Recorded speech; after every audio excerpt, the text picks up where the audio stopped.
Jadi sekarang Ethereum kembali menjadi sorotan di saat banyak investor mulai kehilangan kepercayaan karena ETH ini itu terus menurun sejak awal tahun ya.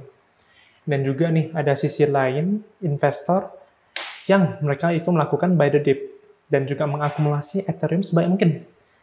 Kalau kamu sendiri, kamu rencana mau lepas saja Ethereum, pindah ke koin lain, atau masih hold? Nah, sebelum kamu mulai lakukan keputusan, kamu boleh lihat dulu beberapa fakta ini yang aku bilang ya. Jadi kalau secara historis, kita putar balik lagi, Ethereum itu dikenal sebagai pionir dalam dunia smart contract dan telah membentuk fondasi kuat bagi ekosistem Web3, dari DeFi, NFT, hingga DAO. Namun ironis ya, meskipun punya fundamental yang solid, ekosistem yang dominan, dan juga komunitas yang aktif, performa harganya sepanjang tahun 2024 hingga 2025 itu kalah saing dengan beberapa altcoin lain. Ini perbandingannya, kalian bisa lihat sendiri.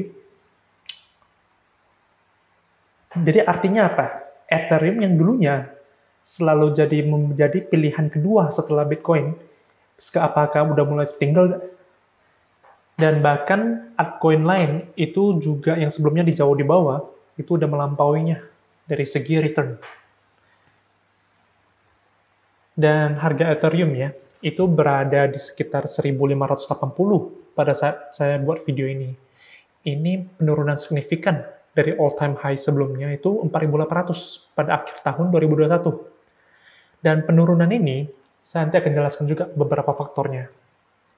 Pertama itu adalah ketidakpastian makroekonomi global. Kebijakan ekonomi global, termasuk pengumuman tarif baru oleh Trump ya, itu mempengaruhi sentimen investor dan menyebabkan aksi jual di pasar kripto. Dan penurunan harga ini telah menyebabkan sekitar 50% pemegang itu mengalami kerugian.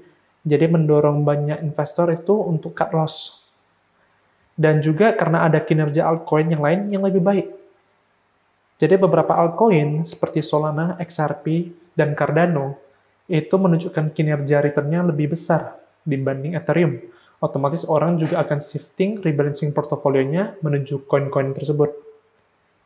Dan juga ada masalah regulasi, yaitu adalah tindakan regulasi terhadap stablecoin seperti PYUSD yang beroperasi di jaringan Ethereum. Dan ini menambah tekanan ya pada harganya juga. Tapi tunggu dulu. Apakah ini berarti Ethereum sudah kehilangan momentum? Apakah kita sudah saatnya membuang aja? Kalau kita lihat lebih dalam, Ethereum justru sedang membangun fondasi teknis yang sangat kuat untuk fase pertumbuhan berikutnya. Mulai dari peningkatan jaringan melalui Duncan Upgrade, persiapan Spectra, hingga pertumbuhan layer 2 seperti Arbitrum, Optimism, dan Base, yang semuanya itu bertumpu pada Ethereum sebagai layer utamanya.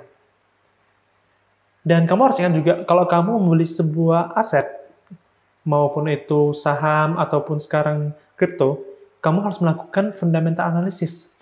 Jika fundamental project-nya itu semakin kuat, maka secara jangka panjang itu harganya akan cenderung naik.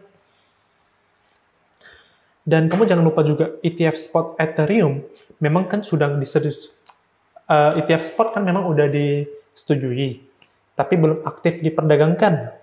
Artinya belum ada inflow besar dari institusi yang biasanya itu menjadi katalis harga naik. Sama seperti yang terjadi pada Bitcoin di awal 2024. Saya akan juga bahas ekosistem dan adopsi juga. Pertama, DeFi dominasi. Ethereum sekarang memimpin dalam sektor DeFi, menampung protokol besar seperti Uniswap, MakerDAO, dan juga Lido. Dan total value lock Ethereum itu masih juga tertinggi di antara semua blockchain-nya. Kemudian ada NFT dan layer 2-nya. NFT besar seperti BAYC, Azuki, Pudgy Penguins, itu semua berbasis Ethereum. Layer 2 seperti Arbitrum, Optimism, itu memperluas kapasitas Ethereum tanpa harus ganti chain. Dan kemudian kamu harus tahu juga komunitas developernya.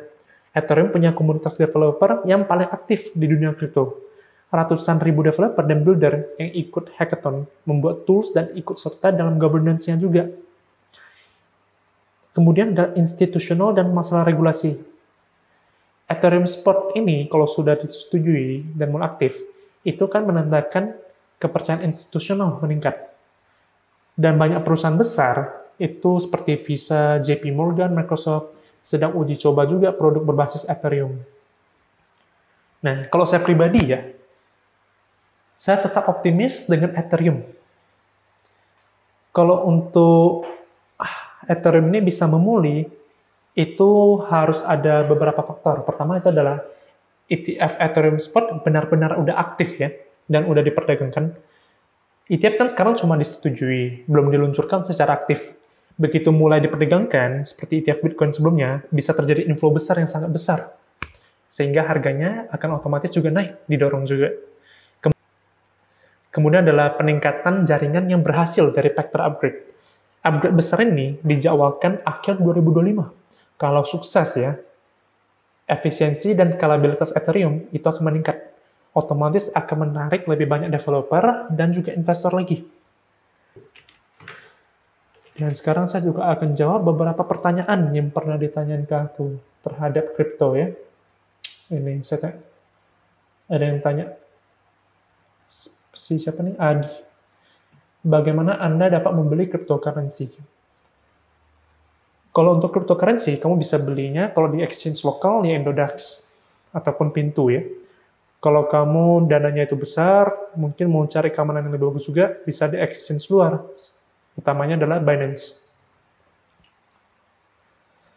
Pertanyaan kedua, apakah mungkin berinvestasi dalam cryptocurrency di Indonesia? Ya bisa, seperti yang tadi saya bilang, kamu bisa langsung download aplikasi aja Indodax, dan kamu mulai itulah, bisa melakukan trading ataupun investasi.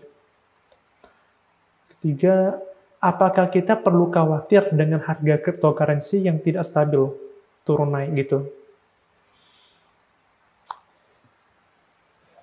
Masalah harga ini sebenarnya ada dua ya. Kamu speaker dulu.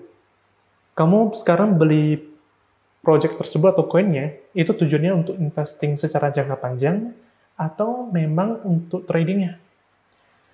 Kalau kita membahas mungkin Bitcoin ya, itu kan mother of all coins, koin induk lah bagi kripto lainnya. Saya percaya itu bisa kamu dijadikan sebagai aset jangka panjang.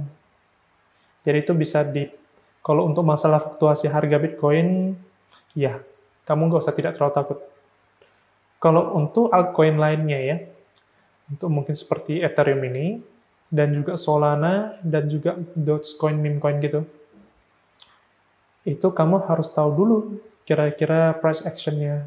Kamu mau entry level-nya kapan, dan juga nanti saat udah menjangkau harga tertentu, kamu mau take profit-nya di berapa.